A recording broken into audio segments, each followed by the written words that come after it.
Hello, welcome to Matters of DeCorum. I'm Scott Corum. This is what matters to me. Fan Rage 2. The Crossguard hilt lightsaber. I was just zooming around the net, and I have found the most well-produced, well-made, excellent quality videos people made mocking the Crossguard lightsaber, which I can understand. People have feelings about it, but this is my note to people who want to make videos mocking the Crossguard lightsaber. If you're going to do all of the After Effects and Photoshop to actually have lightsabers in your thing, you're going to choreograph a fight, and then you're going to produce a cross hilt lightsaber to talk about, you really need to know what you're talking about. I covered some of this in my lightsaber nunchucks video, but I'm going to cover some of this again because apparently there's a lot of stuff out there, and I specifically addressed the lightsabers, and I've tried not to address the cross hilt lightsaber for a reason. My personal feelings before I get to anything technical. I like it. I kind of thought Darth Maul's double-sided lightsaber looked kind of cool. I like the cross hilt. I like the way it looks unstable and kind of plasmy. It looks like something that is a throwback to a more European style than the katana-like lightsaber. I like it. I can understand people might have a problem because it's different. But just because it's different, here's what I've heard. Here's what I've broken down is why people don't like the cross hilt lightsaber. There's a gap between the lightsaber and where the crossguard blades start. So there's obviously a section that can be hit by a lightsaber that isn't a lightsaber. If you have two little blades sticking out the side of your lightsaber, you're automatically going to kill yourself with it because it's the most dangerous weapon ever to the user at that point in time. No one could properly master that. How would you produce that weapon in the canon? That's not how lightsabers work. Those are the three. If you have other objections to it after this video, please comment with them. Give me a comment in my comment section. Give me a reply video. Let me know. But here's why all three of those are wrong. I've discussed lightsaber resistant materials before in the lightsaber nunchuck video. Let's talk about any three of them. Frick, Mandalorian iron, Katosis weave.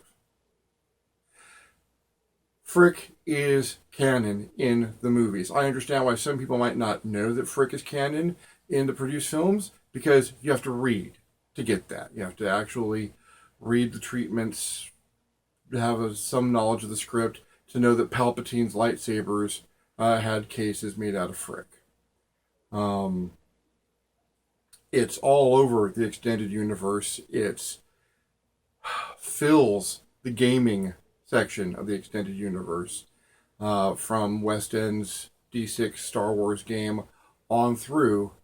Frick is canon. Mandalorian iron is canon. It might be extended canon, but Frick, full on canon. It is not difficult, if you're making a one-off unique lightsaber, to assume that some parts of it are made of exotic materials. There's a crystal in it that allows a plasma blade to be forged, surrounded by a magnetic bubble in a very small package. Lightsabers are exotic to begin with.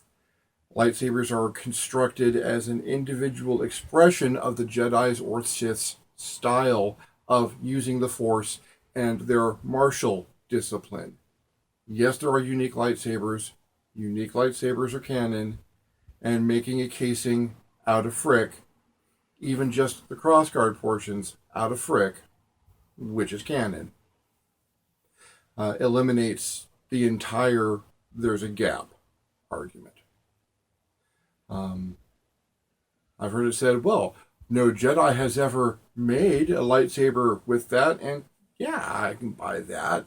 A Sith certainly has. Grandest Sith of all, at least in the movie canon, has Palpatine.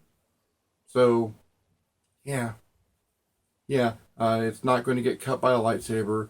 It's not going to be subject to that. You can block and parry with a weapon made out of Frick. Just that small section, even easier to produce. You'll automatically kill yourself if you use a weapon with lightsaber blades coming off the side, because the lightsaber blades on the side of a cross-hilt lightsaber will be the most dangerous thing to the user ever.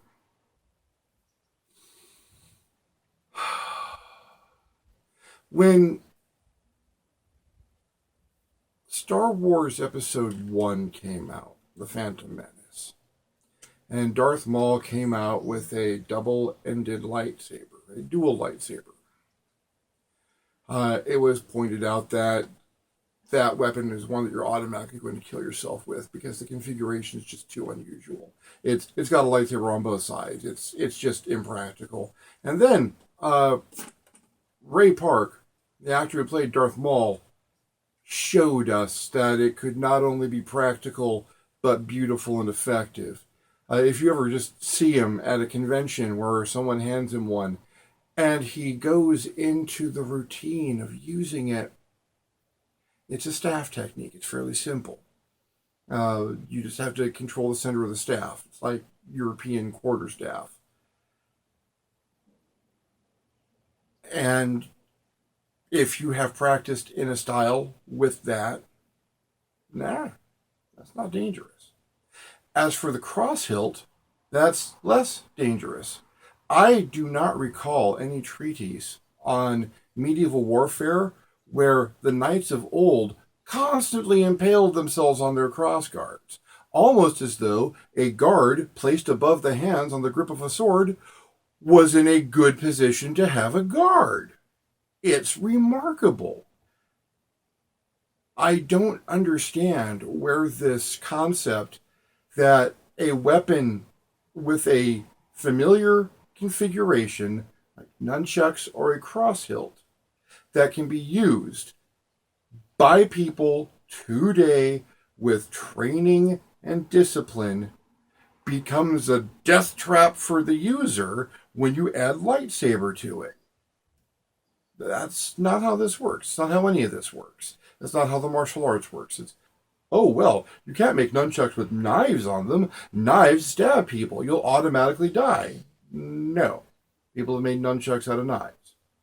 They don't die. They've trained with nunchucks to the point where they can use a variation of the weapon. Substitute lightsaber for knife. You can't put burning plasma blades on the sides of cross hilts because you'll kill yourself with those. How? How is someone who is competent in the use of swords with a cross hilt going to move to a lightsaber cross hilt and then suddenly become completely incompetent with it? Because, believe me, unless you have a poorly designed sword, a backbiter where the crossguard comes back, you're not going to hit yourself with your crossguard. That's not how it's done. Or there's a right and a wrong way to use a sword. Here, you can see in how I am using this European-styled sword that I'm not poking myself constantly with a crossguard. Crossguard's not coming anywhere near me. It's next to my hands, ready to block an attack.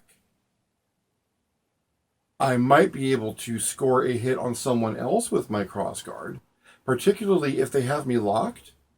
I'll try and slide down that blade and dislodge them with the crossguard. If my crossguard was a friggin' lightsaber, I'd get my sword free. We would no longer be locked up. I might not even be in a fight anymore.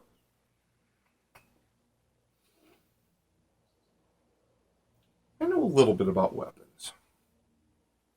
There are bad weapons that you might kill yourself with. Let's talk about that for just a second.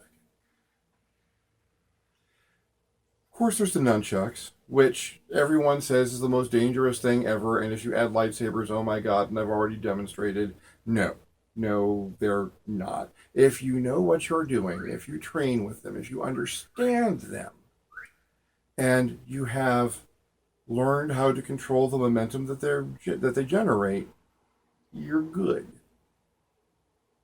Nunchucks aren't overly dangerous, lightsaber chucks less so. Staffs are one of the most basic weapons out there. Good solid design. The entire thing can be used to parry. The entire thing can be used to attack. And the entire thing can be used as a handle. The staff is one of the most ideal weapons ever. Long staffs, or even a short staff. Again, it's all handle, all striking surface, all blocking surface. The classic European sword, that's not something that is a danger to use if you know what you're doing with it. I'm using a practice variety here, the old classic Nerf broadsword. I have actual swords, but I don't practice with them if I can help it.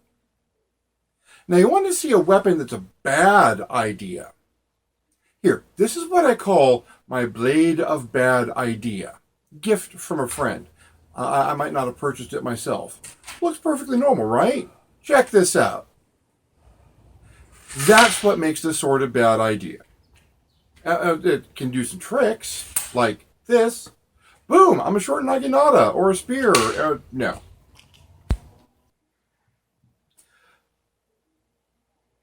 Why is that a bad idea, but a lightsaber nunchuck or a cross-hilt lightsaber isn't a bad idea? Because the sword of bad idea alters its balance and geometry. It is suddenly a different tool in your hand.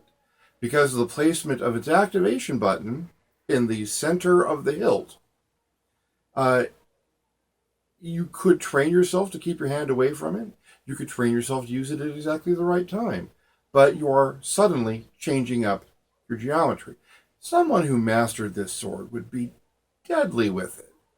It'd be able to duck away from parries while still staying on target. Where there was no striking surface before, suddenly you've got a striking surface. You could theoretically surprise stab someone with it still in the sheath. But it changes its balance and its geometry. I will call a weapon that does that fundamentally a bad idea. Nunchucks don't do that. They're flexible. They alter momentum. Their center of balance, however, stays the same as you use it. It is still that handle, that chain, that handle, in that sequence with that weight constantly. The fact that it looks like it changes its geometry is down to the skill of the person using it. The bad idea sword? Now that's changing its geometry. Bad idea.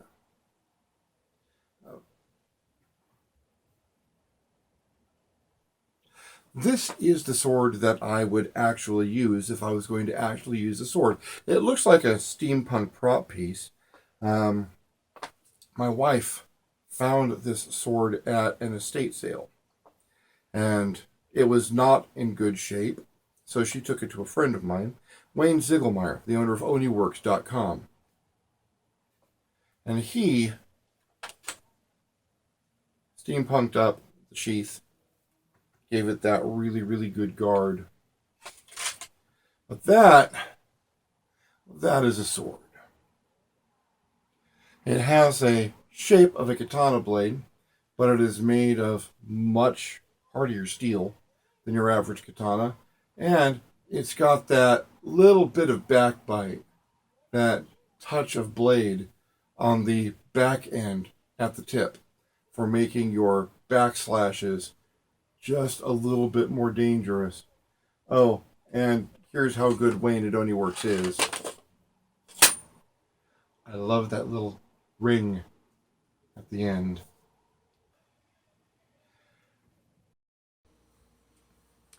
As for the technical aspects of how you would produce such a lightsaber,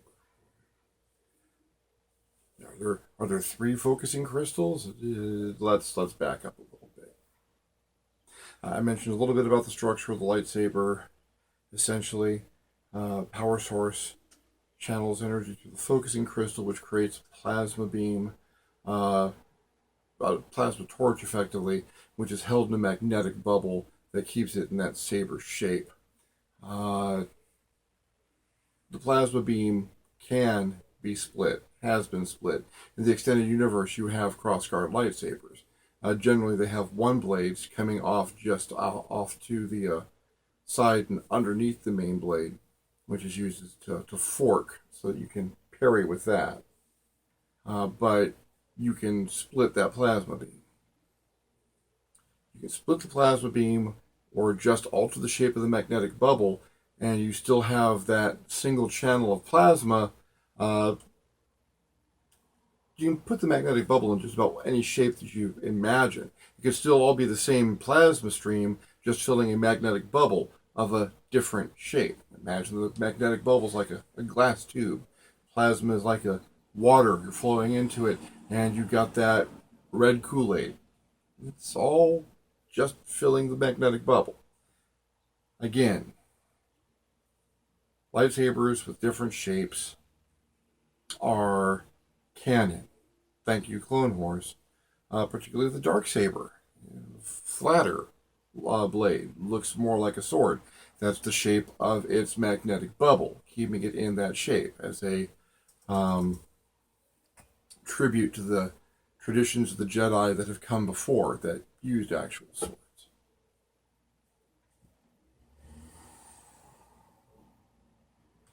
When I see so much energy put into, I don't like the new thing, it's different, therefore it must be stupid, and this is why.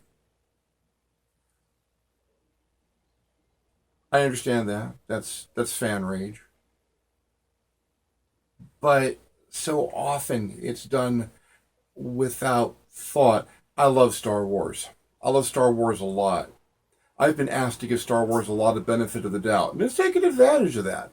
I've been hurt. Jar Jar. Star Wars is a work of science fantasy. It's an epic tale. It demands a little suspension of disbelief. You see a starship making noise in space, or robots that are fully artificially intelligent, people who can lift starships out of swamps by an effort of will and raising their hand, and then you're all upset about the fact that the lightsaber is a different shape? No, you got to give it a little bit more of the benefit of the doubt than that. And when you give it the benefit of the doubt, and stop pointing out the flaws in it and start asking yourself, how does that fit? How does this work? Can that work given what is there? Generally, especially recently, the answer is yeah. Yeah. Nothing wrong with the Crossguard lightsaber. Not a damn thing. Perfectly good piece of Star Wars tech. Perfectly good piece of Jedi, or more to the point, Sith production art style. I see a lot of the negativity coming out as a result of the fact that it is easy and, frankly, lazy. You want to get a lot of hits online? You put up an article, a story, a website that says you've been doing something you love to do wrong your whole life. You've been making grilled cheese sandwiches wrong. You've been peeling oranges wrong. You've been wiping yourself wrong. You can't swing a dead cat on Facebook without seeing 3 or 4 of these articles. Oh my Lord. I love Cracked.com. Do not get me wrong. I'm a big fan. Their writing is excellent. and their insights into many things are tremendous. I am not a big fan of 10 reasons why the Jedis are the bad guys, 7 reasons why Superman's really the villain.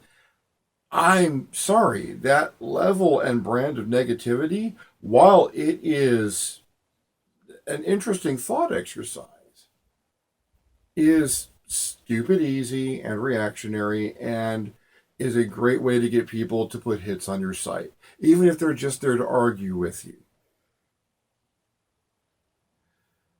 The Crossguard Lightsaber is dumb. 10 reasons why the Crossguard Lightsaber is dumb. 7 ways that J.J. Abrams has already ruined the Star Wars universe. I'm sorry. I can't call that anything other than short-sighted or lazy or just being a douche. Let's face it, automatically jumping to a negative reaction or reveling in your negative reaction. Making a video about your negative reaction, talking about all the ways you think this was dumb. Let's make a video of a lightsaber fight where the bad guy brings out his crossguard, and then we're going to make fun of it because Crossguard Lightsaber. Douche.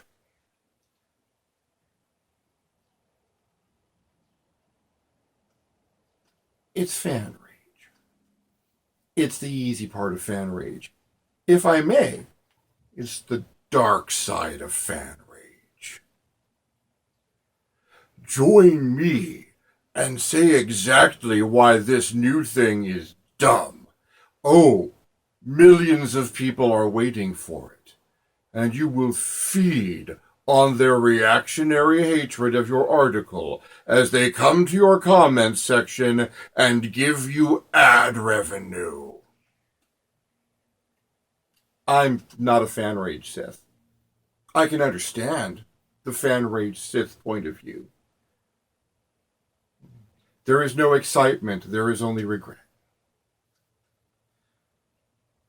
I try to be a fan rage Jedi. There's a good side to fan rage too. Sometimes things get genuinely ruined. It happens as a result of poor, lazy writing or pandering to the wrong section of an audience. I'm sorry, Jar Jar is fully justified fan rage. A ridiculous, racist Mary Sue character who did not belong in the canon, but who made it anyway. They actually saved him a little bit in the Clone Wars by fully engaging in his comedic potential. But in the movies, no Jar Jar. Baby Anakin? The Anakin from Phantom Menace was the annoying kid, and while I appreciated his presence to connect with a younger audience, you don't actually need to see Episode 1 to understand Star Wars. I like the machete order. You watch Episode 4, Episode 5, take a break, watch 2 and 3, then you watch Episode 6. Skip 1 entirely, you use the prequels as a flashback after Empire, and then you finish it all up with Return of the Jedi. That's a great order to watch the movies in. Phantom Menace, completely unnecessary. Good side of the fan rage. How do you make this better? How do you look at things in a better way? How do you justify things that were done and not just complain about them or mock them? How do you put a brick under that shaky foundation instead of chucking them all out and asking people to vote on which one they hated most? Unless you're talking about the new Battlestar Galactica, in which case I don't care. Burn that to the ground. Maybe I have a little bit of fan rage Sith in me. It doesn't really matter what your fandom is. Star Wars, Star Trek, Doctor Who, Lord of the Rings, Harry Potter. I attended a wonderful, magnificent Harry Potter themed dubstep bat mitzvah reception over the weekend. And the fan rage was strong, but it was all the light side of the fan rage. It was me complaining that I didn't get my glowy Harry Potter drink container until all the kids had gotten theirs.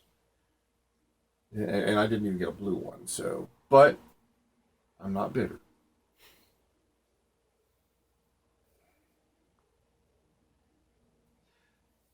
You have a choice when you're online, when you're seeing the new things come up, the latest trailer, or the latest bit of speculation, the latest rumor. Oh my God, the Joker has tattoos. Can you believe it?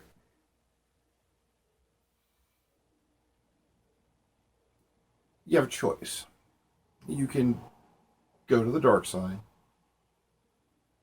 and start talking about how this vision of something that you have purchased your intellectual real estate in with your emotional investment in the fandom has been ruined by this thing that you have seen 3 seconds of in a teaser trailer and that people have poured millions of words into over a week.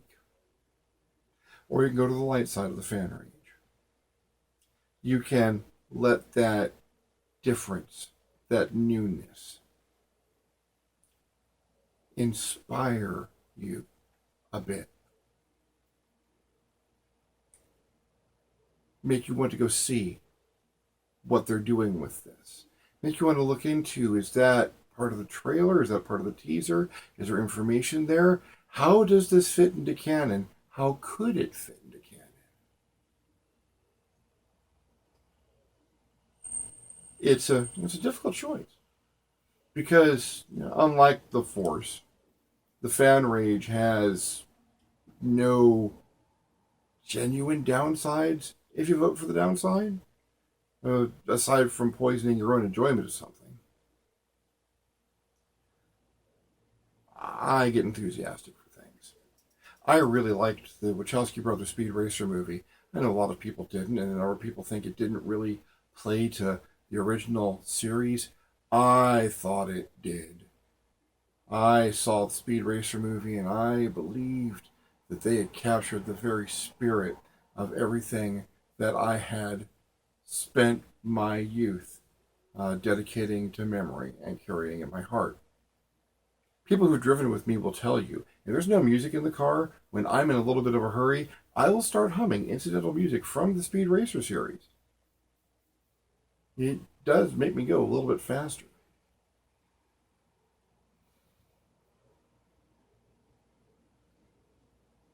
I want to enjoy my new forays into these fandoms that I have spent so much time and energy getting into. I wanted to enjoy the new Star Trek, and I do. Oh, I do. I wanted to enjoy the Star Wars movies. And with my brain partially off the hook, I can wince a little bit every single time Jar Jar opens his mouth, but I can still enjoy the movies. Clone Wars really surprised me. I still need to see Rebels. Looking forward to that. I think I need to get a Hulu subscription, or at least get the password to the one that we already have. I'm thrilled with everything I'm seeing about the Marvel Cinematic Universe. I'm just starting to watch Daredevil. I'm really loving it. I'm looking forward to Ant-Man. Avengers Age of Ultron comes out this Friday. I'm going. I will be seeing that. Several times.